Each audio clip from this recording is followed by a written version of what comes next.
Ada sebelum kita bincang dalam masyarakat Esko, sebab itu jambatan gantung yang menghubungi orang asli.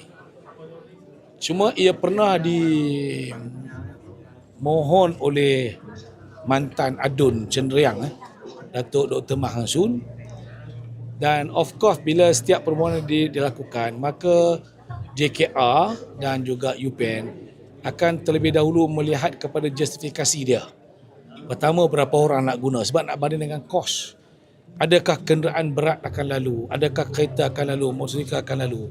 Jadi kalau tak ada kenderaan motosikal, kita tak berbaloi lah kita nak buat jambatan yang canggih, memadai dengan titik gantung. Barangkali kita setakat untuk membaiki titik gantung yang sedia ada. Sebab itu Masyarakat Esko semalam kita putuskan minta JKR untuk pergi lihat buat penilaian. Seri, kan ada 2 orang asli yang menjumpai Jaslinda. Ada tak mungkin penghargaan ke apa? Saya belum dapat laporan secara rasmi lagi lah. Sebab nak kena tengok juga, saya lagi ramai orang mengaku. Kan, ya? Ramai orang mengaku tak apa. InsyaAllah kita tengok kita. Saya belum dapat secara rasmi lagi dia punya laporan.